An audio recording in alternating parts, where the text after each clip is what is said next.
Muy buenos días. Este es el análisis flash para el día lunes 27 de julio del año 2026. Son las 7:53 de la mañana, hora de Nueva York, 6:53 de la mañana, hora de Bogotá, Colombia, y 5:53 de la mañana, Ciudad de México. Bueno, feliz inicio de semana para todos. Ya esta es la última semana de julio, se acaba también. Les cuento que hasta ayer finalmente nos pudimos reunir aquí los familiares y cercanos en Bogotá para celebrar el día de mi cumpleaños. La costumbre occidental de una torta, las velas, el deseo y soplar la vela. Entre esos deseos estaba en que yo sé que yo no puedo controlar la forma como ustedes tomarán decisiones para sus inversiones y para sus operaciones de trading, pero entre esas cosas pedí que me diera mucha fortaleza para poder guiarlos de manera correcta, que ustedes puedan tomar muy buenas decisiones, que sean asertivas y que pues puedan lograr sus propósitos. Y bueno, dicho esto, pues vamos a comenzar un poco con las claves del día.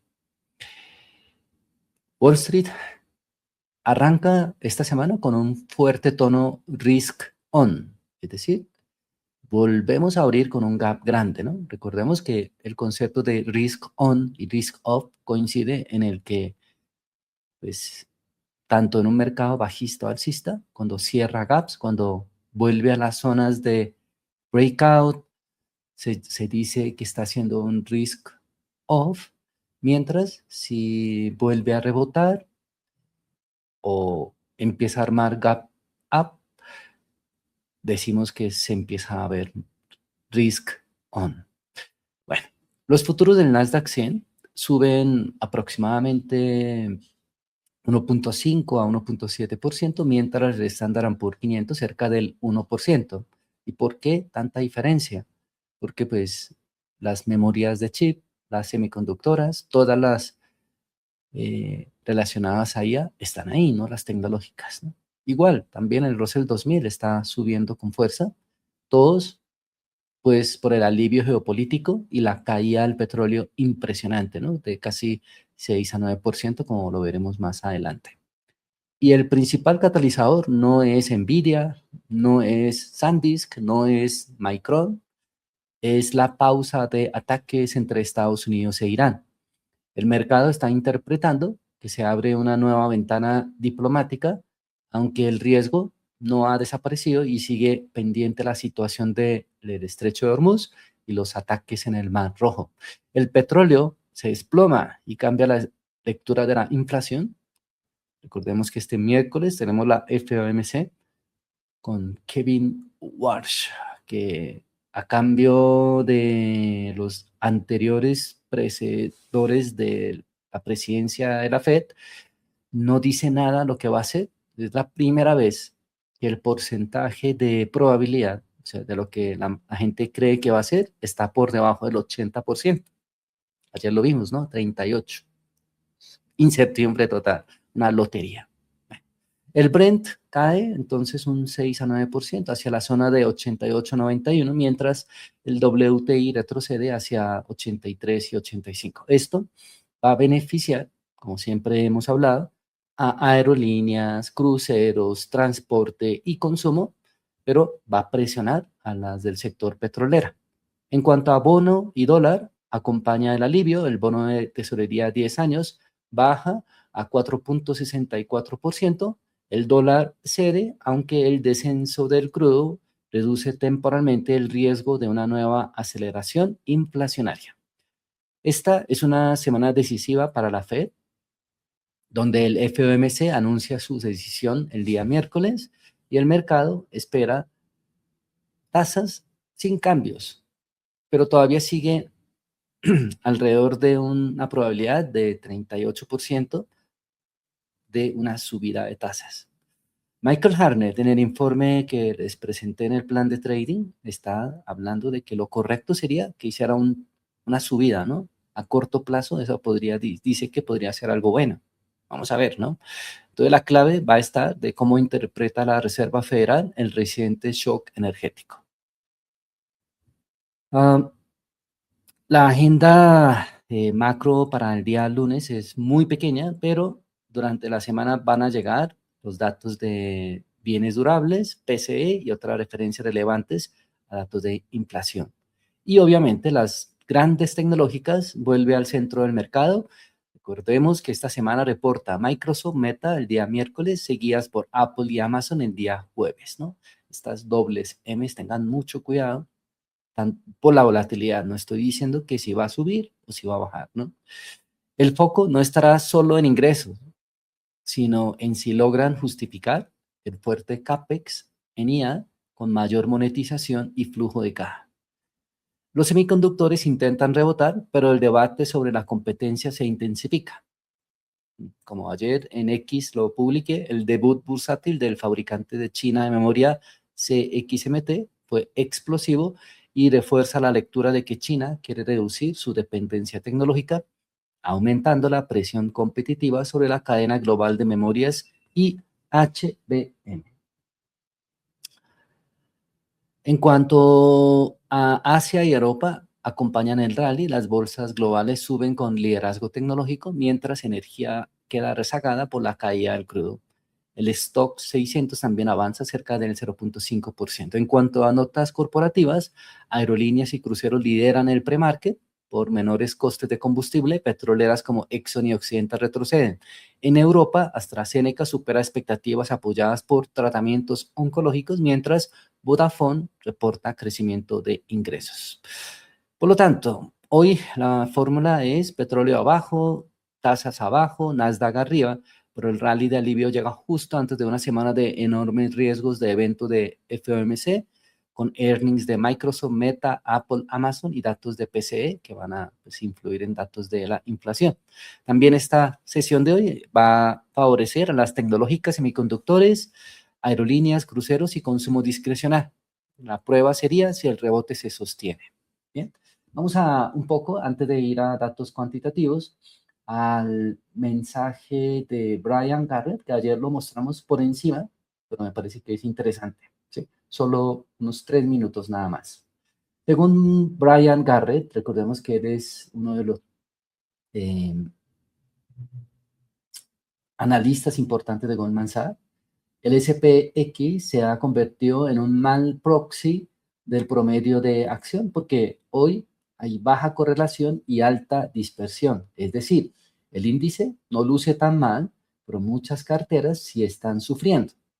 Eso ya se vio en crédito la semana pasada con ansiedad en bonos de tecnología hiperescaladores y puede volver a verse ahora que esta semana reporta cerca de una quinta parte de Standard Poor's 500 con poco especial en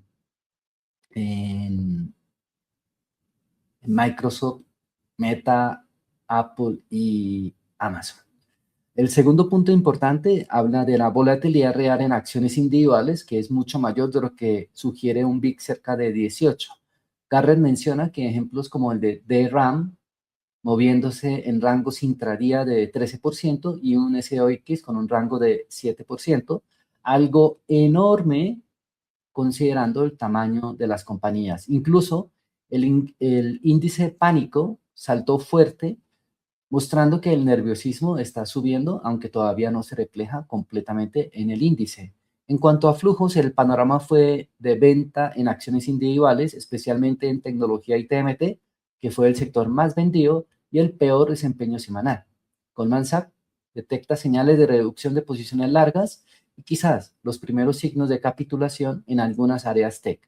Aún así, el posicionamiento general sigue relativamente largo. En derivados, Garrett destaca que la correlación implícita sigue en mínimos de 20 años, lo que hace que el SPX parezca más estable de lo que en realidad está el mercado. También señala que el triple Q ha estado moviéndose mucho más de lo que el mercado de opciones había descontado, por lo que la mesa de Goldman Sachs ve valor en usar opciones de triple Q para jugar ya sea a continuación de la caída de momentum o un rebote. Tácticamente, Garrett sugiere prudencia de corto plazo, pero ve oportunidades selectivas, empezar a mirar memorías y, hiperescaladores con enfoque táctico, por ejemplo, considerar oro, usar coberturas como One Touch Put en SPX. Además, le gusta temas no ligados a la IA, como experiencia de consumidor, quality compounders y candidatos de fusiones y adquisiciones.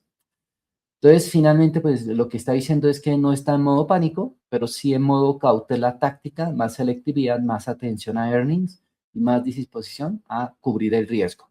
No diferencia mucho a mi plan de trading del domingo, ¿no? Más a earnings y no ponerse ahorita direccional, ¿no? Mucho cuidado. Bien. Vamos ahora sí entonces con datos cuantitativos. Vamos a comenzar con los niveles claves del SPY. Para los que son nuevos en este tema, hay un video corto donde hablamos de cómo usar el gamma, de dónde sale. eh, mm, para los que operan, digamos, temas de opciones o si hacen swing en futuros o CFDs, estas zonas también les pueden ayudar mucho para tomar decisiones. Vamos con SPY, niveles claves gamma, muros de call 760, muros de put 730, resistencia Quant 750 y soporte Quant 740. Triggers de volatilidad 753.5 y 745. El rango de fluctuación para el día de hoy, probable 730 a 757. Recuerden los niveles claves, ¿no? Escenario alcista sería si supera 757, escenario bajista si pierde los niveles de 730. Si se queda en el rango, pues es lateral, ¿no? Tengan mucho cuidado con eso. Ahora vamos con zonas de giro alcista 739.8, 738.7 y 734.7. Zonas de giro bajista 751.6, 757 y 759.7. Recuerden, estas son las famosas zonas que llamamos zonas de flip. Es cuando usualmente cambia, bueno, principalmente cuando cambia de gamma positiva a negativa o de negativa a positiva, o durante la semana o durante la sesión. Estos datos son más útiles en el inicio de la sesión que durante la sesión, ¿no? Pues tengan también presente eso, por eso se llaman datos de intradía. No le recomiendo operar posterior después de las 11 de la mañana en temas de opciones y tampoco en 0DTE al finalizar la sesión. Suelen ser muy, muy erráticos. Entonces, siempre recuerden en momentum, en los primeros minutos del día, luego en la direccional, después de pasada media hora o 40 minutos y ya después, pues, lo que quedó, ¿no? Muy bien. Hoy para temas de acciones y demás no lo vamos a hacer, pues porque se cerró el viernes y hoy está cambiando totalmente el escenario. Sin embargo, hay una inversora en Estados Unidos muy famosa, Linda Raschke, no sé si se pronuncia así su apellido, muy famosa, que junto con su esposo han operado y han compartido también muchas formas de operar. Habla un poco de que cuando viene después de una caída, ¿no? Por ejemplo, ustedes ven que muchos nombres relacionados a NeoCloud o Bitcoin o sea, blockchain o relacionados a memorias de chips o cuellos de botellos de IA, cuando claramente es una tendencia a corto plazo bajista, o sea, donde se ve claramente altos más bajos y bajos más bajos, dice que después de una sesión de rebote, o sea, alcista, usualmente debemos volver a vender. O sea, por ejemplo, hoy sería ese día. Vamos a ver si se sostiene. Dice que ese tipo es para vender. Mientras, si después de una sesión, cuando es